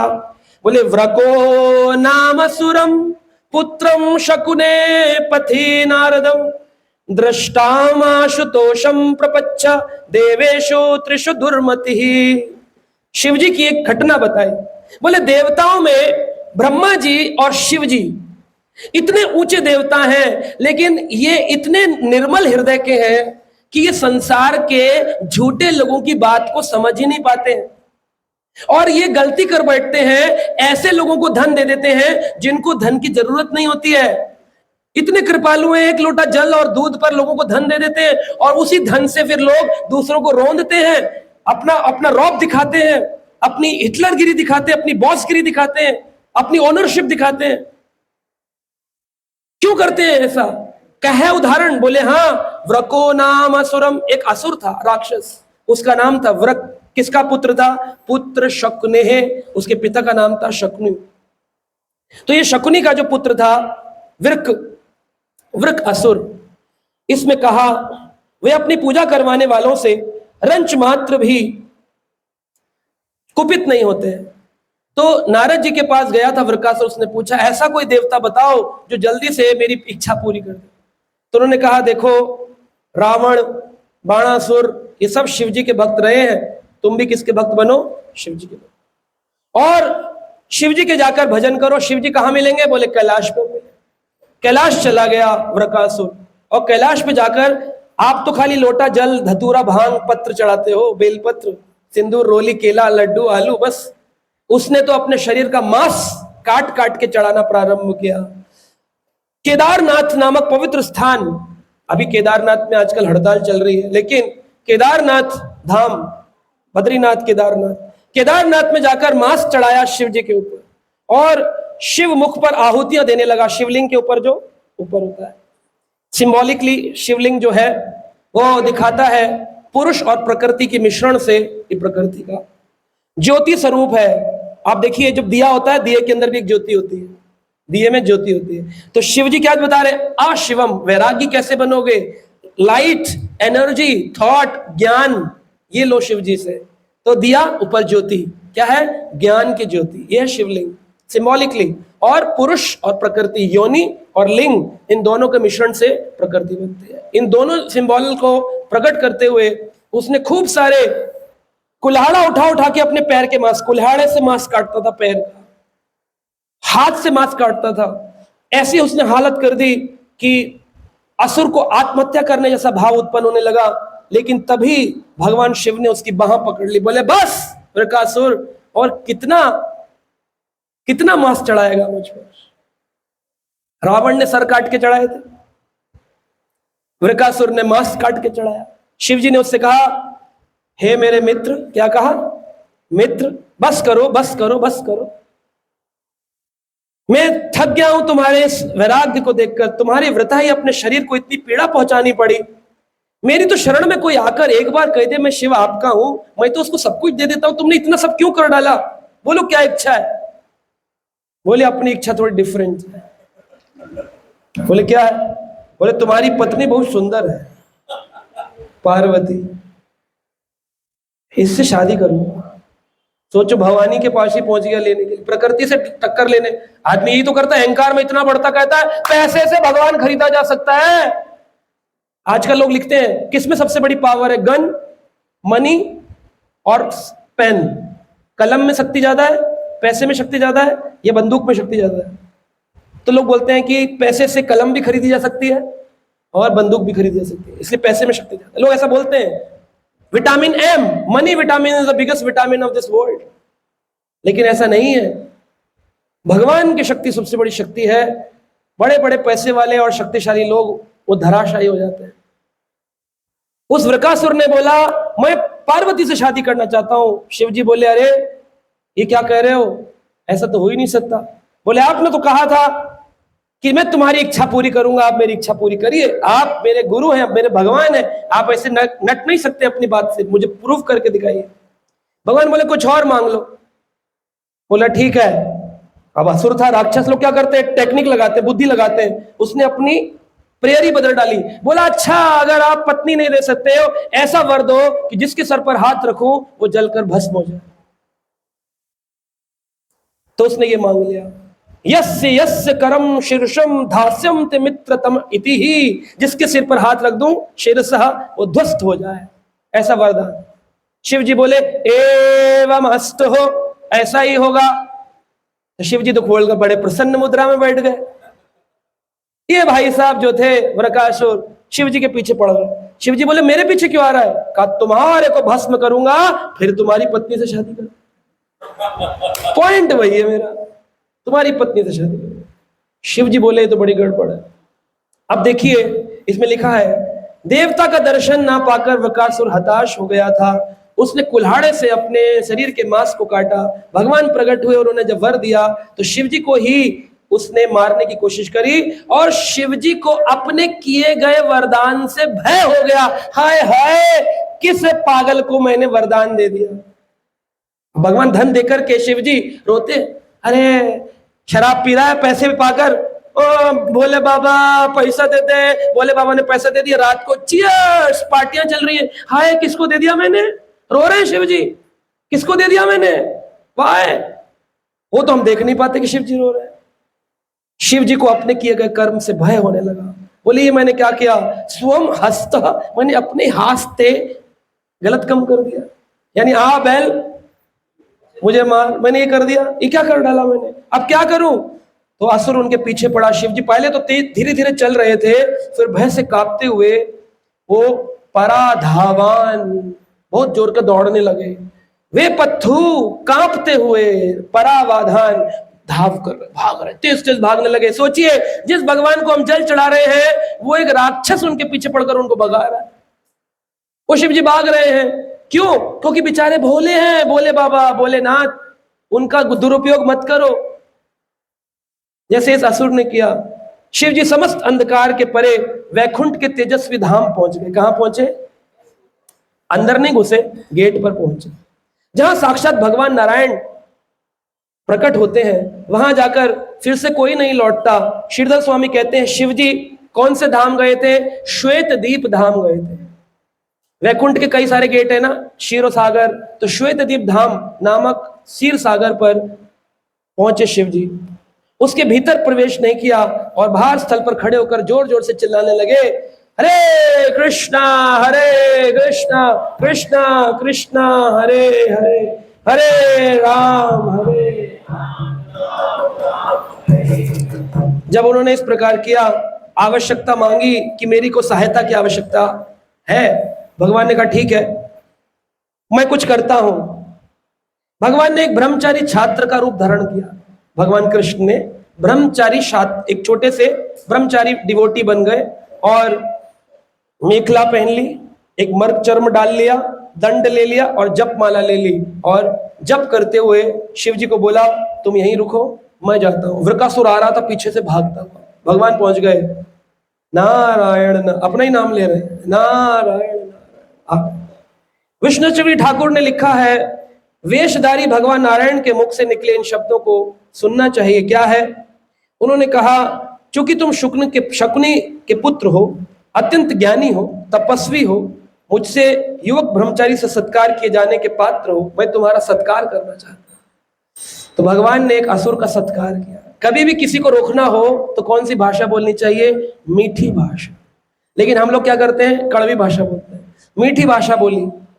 उन्होंने बोला तुम शकुनी के पुत्र हो, तपस्वी हो, तुमने अपने मांस काटकर शिव जी की पूजा करी है, मैंने सुना है तुम बड़े ज्ञानी हो, मैं तुम्हारा सत्कार करना चाहता हूं। मैं एक ब्रह्मचारी छात्र हूं, तुम्हारे जैसे तपस्वी का दर्शन पाकर आनंदित हो गया, बड़ा खुश हो गया, रुक गया। जब तारीफ की जाती है तो आदमी बड़े से बड़ा असुर रुक जाता है, वाह वाह, सुनने लगा। भगवान ने कहा हे शकुनी के पुत्र, तुम थके हुए लग रहे हो, पसीना लग रहा है, इतनी दूर क्यों दौड़ते आ रहे हो, कहां जा रहे हो, एक क्षण के लिए विश्राम करो, तुम्हारे लिए कुछ भोजन का प्रबंध करो। आखिर मनुष्य का शरीर सभी इच्छाओं को पूरा करने वाला होता है। तुम असुर हो, इतने शक्तिशाली हो, तेजस्वी हो, इतना पसीना किस बात का, घबराहट किस बात की, तुम्हारे चेहरे पर भय दिख रहा है, कहां भाग रहे हो। यदि आप मुझे योग्य समझे तो मुझे बता सकते हैं क्या प्रॉब्लम है, मैं कोशिश करूंगा, अपने गुरुदेव से पूछूंगा, सॉल्व करेंगे, मैं आपकी हेल्प कर सकता हूं। सुखदेव गोस्वामी कहते हैं इस प्रकार कृष्ण के सुंदर शब्दों में वक्रासुर फंस गया। वक्रासुर ने बताया तुम्हें मालूम है शिव की पत्नी मैं चाहता था, उसने अपनी पत्नी तो नहीं दी, लेकिन बाद में उस शिव ने मुझे आशीर्वाद दिया कि जिसके सर पर हाथ लगाऊं उसको मैं भस्म कर डालूं, इसलिए मैं अब शिव को भस्म करना चाहता हूं। बस उसी को ढूंढता ढूंढता यहां तक आया। ओ, तो भगवान बोले समझ गए, अच्छा अच्छा, जबकि जान रहे थे, लेकिन भगवान इतना इंगेज किए उसको, उसके माइंड को इंगेज किए। कृष्ण से बड़ा छलिया है संसार में कोई नहीं है। दुनिया भगवान को झूठ बोलकर छलना चाहती है, भगवान हमको छल रहे होते हमें पता ही नहीं चलता। उन्होंने रचना ही करी है शिव जी दुर्गा जी की, ताकि हमको छल सके, हमें फंसा सके, संसार में मुक्त ना हो, हम यहीं फंसे रचे रह जाएं। हम तो सोचेंगे हमने बड़ी उपलब्धि कर ली, लेकिन बाद में हमें पशु योनि में जन्म लेना पड़ेगा, नरकों में प्रताड़ना पानी पड़ेगा, हमें नहीं पता। भगवान ने उस असुर को इंगेज किया, इंगेज करके भगवान ने उससे कहा, यदि व तत्र विश्रम्भो दानवेंद्रो जगत गुरु, जगत गुरु। भगवान ने कहा, तुम एक बात जान रहे हो, तुम तो असुर श्रेष्ठ हो, यदि तुम पर उन पर विश्वास करते हो, क्योंकि वे ब्रह्मांड के गुरु हैं, तो अवलंबित तुम अपने हाथ अपने सिर पर रख करके देखो, तुम देख सकते हो कि भगवान शिव में अब कोई शक्ति बची नहीं है। जब से उन्होंने अपने ससुर दक्ष प्रजापति के महल में जाकर उनके दक्ष ने उन्हें शराप दिया था, जा शिव, तेरे जैसा निकृष्ट दामाद पाकर मैं बड़ा घृणित महसूस कर रहा हूं, तब से शिव जी की सारी शक्तियां खत्म हो चुकी हैं। तुम्हें नहीं पता, असुरों में श्रेष्ठ तुम ये बात जान नहीं रहे हो। वो ब्रह्मांड के गुरु हैं, वैष्णवों में श्रेष्ठ है शिव जी, मैं जानता हूं, लेकिन अगर तुम इस बात को जानना चाहते हो, चेक करना चाहते हो, एक बार अपने सिर पर हाथ रख कर देखो। असुर समझ गया, बोला, मैं राक्षस हूं, पागल नहीं हूं, अपने सर पर हाथ रखकर देखूं और मैं जल गया। तो भगवान ने उसको और प्रेमी शब्दों में रचाया पचाया जोड़ा, बोले, अगर तुम शंभू के इन वचनों पर सिद्धता महसूस करते हो, तो मैं तुम्हें बोलता हूं कि अगर इस हाथ में इतनी शक्ति आ गई है कि जलाकर भस्म कर सकता है, तो थोड़ी दूर पर अगर आप इसे रखो तो थोड़ी थोड़ी गर्मी लगेगी ना। दिए के पास यहां करूं ऐसे हाथ तो गर्म लगेगा ना हल्का। अगर जलाने की शक्ति है तो थोड़ा थोड़ा गर्म तो लगेगा। बोले, अब लगा गर्म? कह रहे नहीं, मैंने पहले कहा था, झूठ बोला। करा थोड़ा और नीचे करो। अब ब्रह्मचारी वेश में भगवान उसको नीचे गिरा रहे, उन्हें थोड़ा नीचे किया, बोले और थोड़ा नीचे। अब लगा? कर इतने नजदीक आके भी नहीं लग रहा, मैं तो कहता हूं रखकर भी देख लो, कुछ नहीं होने वाला। वृकासुर बोला, ये शिव जहां मिल गया ना, छोड़ूंगा नहीं, इसने मुझे फंसा लिया है अपनी चातुरी भाषाओं में। और इस प्रकार उसने क्या किया, पापी वृकासुर ने अपने सिर पर पूरा हाथ रख दिया, और जैसे हाथ रखा, देखते देखते ही शरीर से अग्नि प्रकट हुई, ध्वस्त होकर मर गया। तब से उसका नाम पड़ा भस्मासुर। तत्क्षण विदीर्ण हो गया। अत अपतत भिन्नम शिराम व्रजम आहात इव क्षणात, जय शब्दो नाम शब्दो साधु शब्दो अभवितम। जैसे ही उसने अपने सिर पर हाथ रखा, उसका सर शिर वज्र की तरह आहत हुआ, शरीर में आग निकलने लगी और लोग बोलने लग गए, जय हो साधु साधु। पुष्प वृष्टि हुई भगवान के ऊपर। शिव जी सारे देवताओं को लेकर प्रकट हो गए, बोले, वाह कृष्ण, आज आपने मेरी। अब लोग बोलते ब्रह्मा विष्णु महेश तीनों बराबर है।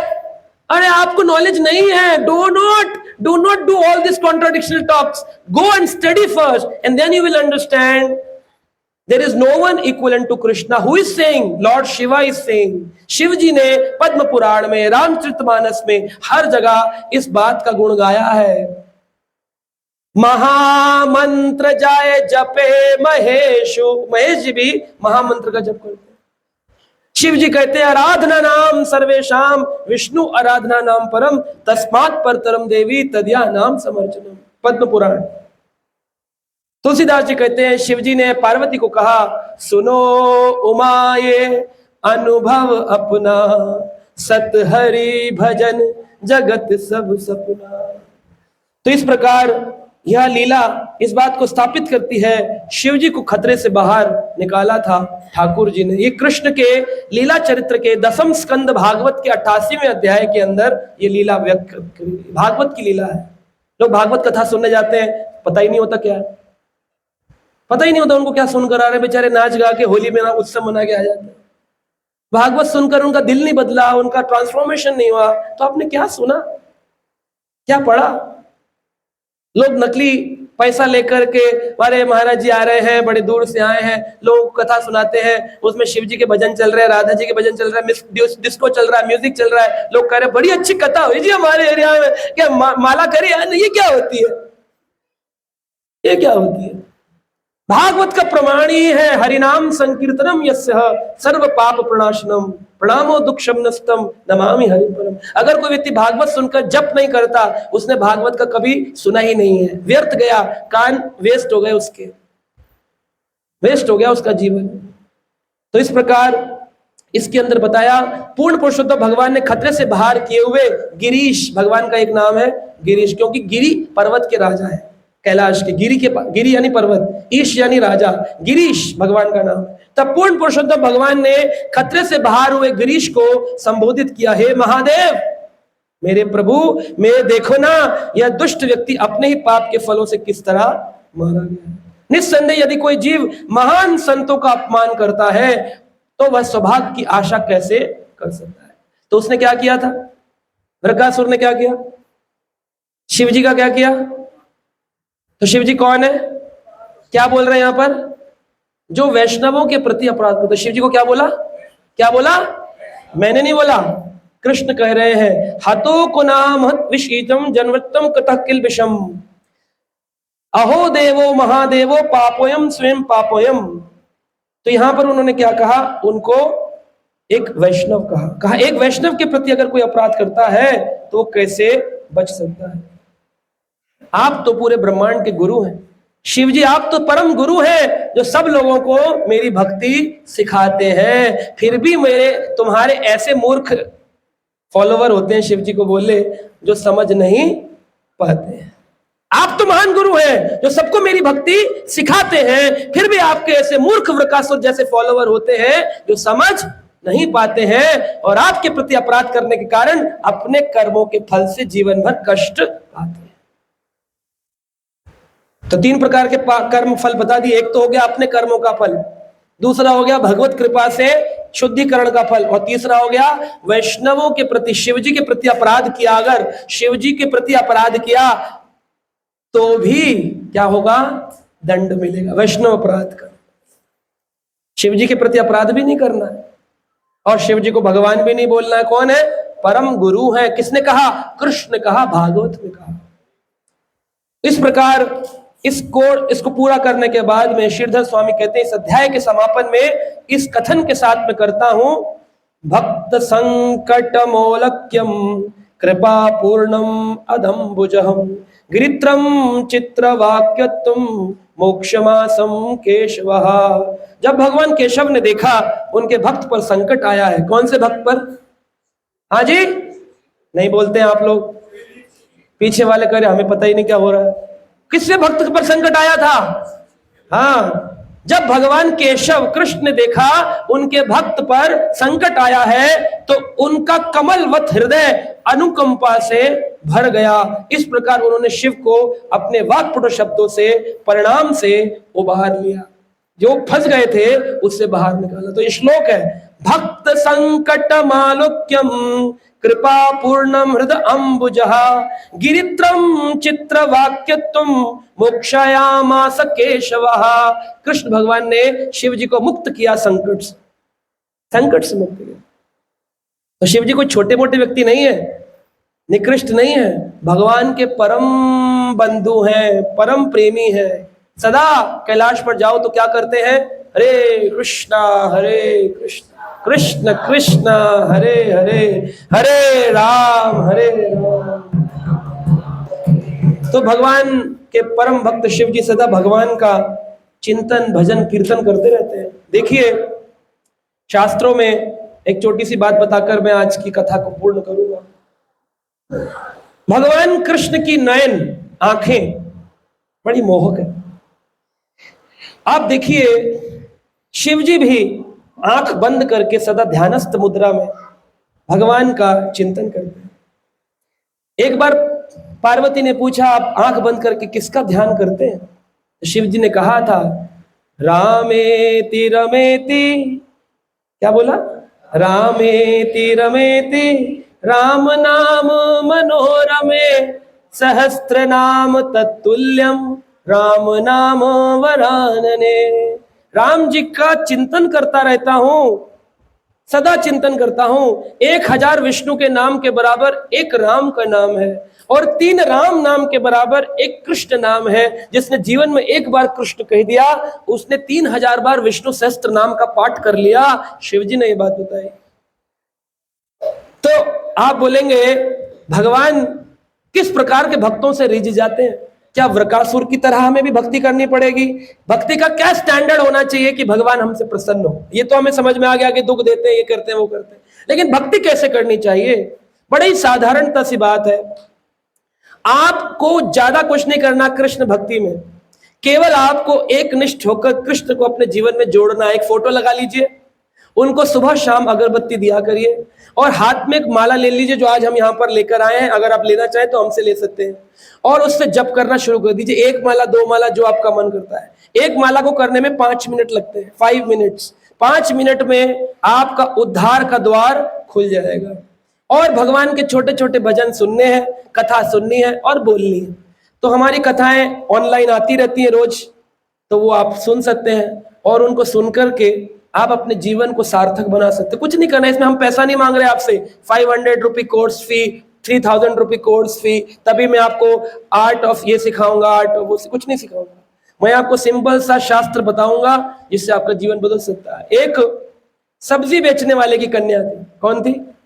सब्जी बेचने वाली। बहुत बड़ी नहीं थी कि रईस होना पड़ेगा, ये पढ़ा लिखा होना पड़ेगा। कोई भी व्यक्ति, गरीब हो अमीर हो, पैसे वाला हो गरीब हो, पढ़ा हो अनपढ़ हो, बड़ा हो छोटा हो, घर में रहने वाली महिला हो या नौकरी पे जाने वाला पुरुष हो, वृद्ध हो या बालक हो, सब्जी बेचने वाले की कन्या भगवान जगन्नाथ, जगन्नाथपुरी में भगवान जगन्नाथ, कृष्ण ही है जगन्नाथ, जगत के नाथ, जगन्नाथ से प्रेम करने लगी।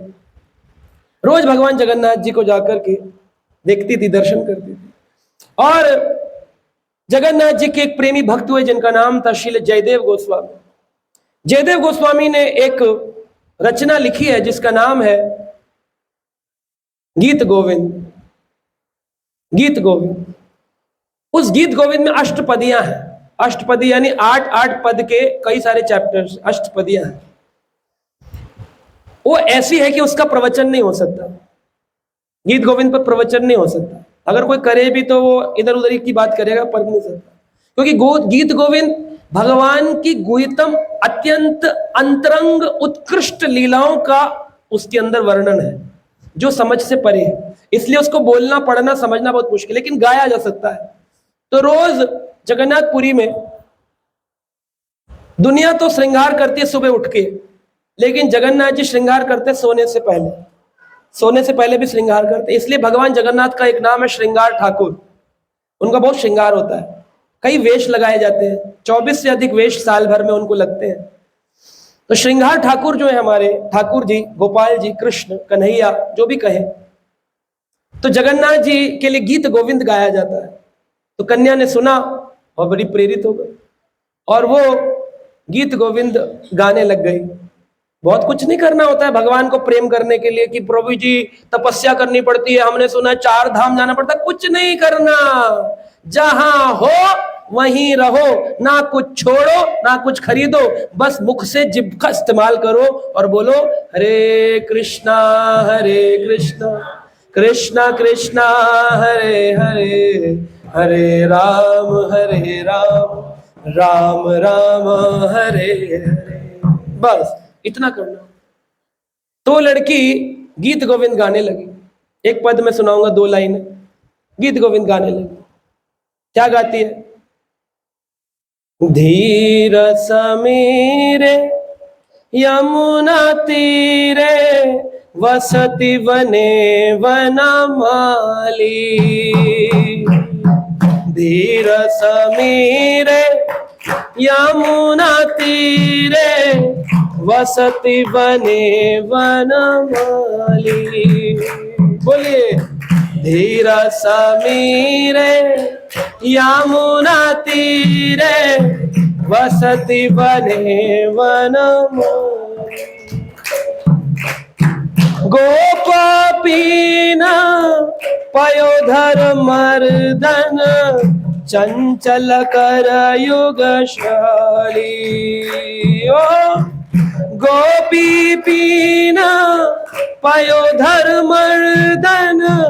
चंचल कर युगशाली। धीर समीरे यमुना तीरे वसति बने वनमाली। धीर समीरे यमुना तीरे वसति बने वनमाली। वो गा रही है और गाती गाती सब्जी, आप जाते हैं सब्जी मंडी में, सबसे ज्यादा फ्रेश कितने बजे मिलती है? सुबह सुबह। अब सुबह सुबह अगर सब्जी फ्रेश मिलती है 4 बजे आजादपुर मंडी में, लोग जाते हैं ना पुष्प लेने, सब्जी लेने, फिर वहीं से सब्जी वाले वेंडर लेकर आते हैं, फिर आप लोगों को 8-9 बजे मिलती है। और जो 5 स्टार होटल वाले हैं वो रात वाली लेते हैं, 11 बजे वाली, जो खराब हो जाती है। फिर उसी की प्यूरी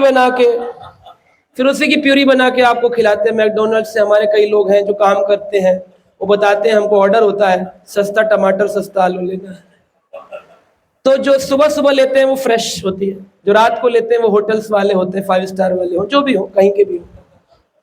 और ऐसा निर्धारित ही है। और लोगों को टेस्ट भी इसी लगता है, इसलिए लोग कहते हैं यार 5 स्टार का खाना अलग होता है, घर में पत्नी के में स्वाद नहीं, क्योंकि वहां फ्रेश मिलता है और वहां सड़ा हुआ पुराना प्यूरी वाला। तो इस प्रकार सब्जी अगर 4 बजे फ्रेश मिल रही है तो तोड़ी कब जाएगी? वन माली कब तोड़ेंगे? 2:30 बजे, 2 बजे। तो सब्जी वाले को बुखार आया था और उसकी कन्या रात को बैगन तोड़ रही थी, और बैगन तोड़ते तोड़ते तोड़ते तोड़ते क्या गा रही है? धीर समीरे यमुना तीरे वसति बने वनमाली। धीर समीरे यमुना तीरे वसति बने वनमाली। गोपी पीन पयोधर मर्दन चंचल कर युगशाली। गोपी पीन पयोधर मर्दन चंचल कर युगशाली। गाती जा रही है, बैगन तोड़ती जा रही है, अब उसे तो पता नहीं क्या हो रहा है। अभी सुबह सुबह जगन्नाथ जी का मंदिर का पट खुला तो लोग देखकर हैरान है। जगन्नाथ जी के जो श्रृंगार किया जाता है वो सारा का सारा वस्त्र जो है वो फटा हुआ है। सारे वस्त्र के अंदर इतने बड़े बड़े जैसे छेद हो रखे हैं, यहाँ पर जैसे कांटे की झाड़ियों से फटकर आए हैं, फटे हुए हैं। और जो उनकी आंखें हैं पेंट करी जाती हैं, उनमें स्क्रैच लगे हुए हैं, यहाँ पर जैसे किसी ने नाखून से स्क्रैच किया। अब जगन्नाथ जी का ये स्वरूप देखकर के पंडा लोग तो बड़े हैरान हो गए, बोले कौन आया है रात में इस गर्भगृह के अंदर, ढूंढो पता करो कौन है। तो जगन्नाथपुरी का नियम है, वहां की परंपराओं में वहां के जो राजा होते हैं वो राजा को स्वप्न में आके ठाकुर जी सारी बात बताते हैं। राजा को बुलाया गया, राजा ने कहा हे जगन्नाथ प्रभु, हे जगत के नाथ, क्या हो गया, ये किसने आपको कष्ट पहुंचाया है? भगवान बोले कष्ट किसी ने नहीं पहुंचाया है, मैं तो प्रेम के अंदर लालायित होकर के कल बैगन के बगीचे में चला गया था। एक सुंदर कन्या, मैंने उसके रूप तो नहीं देखा क्योंकि वो आगे थी, मैं पीछे था। वो आगे आगे गाती हुई जा रही थी मेरी वृंदावन की लीलाओं को, जिसको सुनकर मैं इतना आकर्षित हुआ कि मुझसे अपने गर्भगृह में रुका नहीं गया, तो मैं स्वयं ही उसके पीछे पीछे चलता हुआ गया और वहां कांटों में फंसकर मेरे वस्त्र फट गए। राजा ने कहा अच्छा तो आप क्या चाहते हैं? बोले उस कन्या को बुलाओ और मुझे पूरा गीत गोविंद सुनाओ। सब्जी वाले की कन्या को ढूंढा गया। कौन कन्या गई थी बैगन तोड़ने? बैगन वाले कितने हैं? हजारों बैगन वाले हैं। सबको ढूंढा, राजा ने पकड़ा, पता किया किसकी कन्या है, किसकी कन्या रात को गई थी 2:30 बजे, तब पता चला ये है। उसको बुलाया गया। पहले उसको कई मटकों से, गंगा यमुना के कुएं हैं वहां पर, उनसे श्रृंगार कराया गया, नहलाया गया, पवित्र बनाया गया। लाके जगन्नाथ जी के गर्भगृह में प्रवेश वर्जित है, लेकिन फिर भी वर्जित स्थान पर उसको पहुंचाया गया, खड़ा किया गया और वो गाने लग गई भगवान का भजन। जब भगवान का भजन वो गाती थी और वो आंख बंद कर करके नाचती थी, उसके लिए तो एक मूर्ति है सामने, विग्रह है, उसको क्या पता कि भगवान पीछे गए कि फट गए, उसको कुछ नहीं पता। वो तो बेचारी अपने भाव में गा रही थी। लेकिन जगन्नाथ जी का भाव इतना विदीर्ण हुआ, इतने आकर्षित हुए, पीछे पीछे चले गए। और ये बात राजा को पता है, पंडा को पता है, लड़की को थोड़ी पता है। लड़की से बोला तुम गाओ, राजा की इच्छा, वो गाने लग गई। मैं तो गाती हूँ भजन। वो गा रही थी तो देखते हैं पंडा पुजारी देखकर हैरान हो गए कि वह जगन्नाथ जिनकी लाइन लगाकर लोग दर्शन करने आ रहे हैं, जय जगन्नाथ जय जगन्नाथ जय जगन्नाथ, वो जगन्नाथ जी एक सब्जी बेचने वाले की कन्या के भजन से इतने आकर्षित हुए, वो भजन गा रही है आंख बंद करके, और जगन्नाथ जी अपने ऑल्टर पर। सबने अपने आंखों से देखा, विग्रह ने नृत्य किया, विग्रह नृत्य कर रहा था, ठाकुर जी नाचे। और उन्होंने बोला लगता है कि अब तो बिल्कुल जो उनका रत्न सिंहासन है उससे ठाकुर जी गिर जाएंगे नीचे। घबरा गए पंडा पुजारी, बोले लड़की को रुको रुको रुको, तुम गाना बंद करो, ये भाव विवल हो रहे हैं, गिर जाएंगे नीचे। भगवान रोका गया उनको। जब रुक गए जगन्नाथ जी, तब राजा ने पूछा कि ये रोज का होगा क्या? तो राजा को जगन्नाथ जी ने बोला नहीं नहीं, रोज मत करो, लेकिन अब तो मुझे नींद ही आना बंद हो गई है। जब तक कोई मुझे गीत गोविंद की चादर नहीं उड़ाएगा, जब तक कोई मुझे गीत गोविंद नहीं सुनाएगा, अब तो मुझे नींद ही नहीं। अभी भी जगन्नाथपुरी में अगर रात को आप जाएं 1 बजे 12 बजे, जब तक भगवान ना सोए हो, तो आप जाकर श्रृंगार, रात्रि श्रृंगार दर्शन करिए। शयन आरती रात को होती 12 बजे। तो हमने कई बार देखा है वहां के पंडा लोग क्या करते हैं, ऐसी पतली सी पीली चादर होती है जिसपे गीत गोविंद लिखा होता है, और वो जगन्नाथ जी पर चंदन लगाकर पूरे शरीर पर ऐसे लिपटाई जाएगी शयन से पहले, और यही भजन गाया जाएगा। धीर समीरा यमुना तीरा वसते बने वनमाली, गोपिन पीन पायोधर मर्दन चंचल कर युगशाली। गोपी पीन पायोधर मर्दन चंचल कर युगशाली। नाम समातम कृत संकेतम वादय मृदु वेणुम, बहुमनुते नुते तनु संगत पावन केलित रेणुम। नाम समातम कृत संकेतम वादयते मृदु वेणुम, बहुमनुते नानुते तनु संगत पावन केलित अभिरेणुम। पतित पतत्रे विकालित पात्रे शंकिति भवद उपायन, रचयति शयनम सचकति नयनम पशयति तव पंथानम। धीर समीरा यमुना तीरा वसति वने वनमाली। तब भगवान को नींद आती। ये भगवान का शहर है। क्या करना पड़ा उस लड़की को, कौन सी तपस्या करी? केवल प्रेम, प्रेम करना भगवान से। लेकिन वो प्रेम इतनी आसानी से होता नहीं। तो इस्कॉन के फाउंडर आचार्य ने कहा उस प्रेम को प्राप्त करने की पहली सीढ़ी है, जैसे एमटेक करने के लिए पहले दिन एमटेक नहीं हो सकता, पहले एबीसीडी सीखोगे तब एमटेक तक पहुंचोगे। तो पहले क्या करना है? भगवान के नाम का जप करना है, एकादशी का व्रत करना है, छोटे छोटे भगवान के दर्शन करने जाना है, अपना सर्वस्व भगवान को समर्पित करने का भाव जागृत करना है, हरि कथा का श्रवण करना है। इतना कर लोगे तो धीरे धीरे आप भी ऐसे प्रेमी भक्त बन सकते हो। हरे कृष्ण।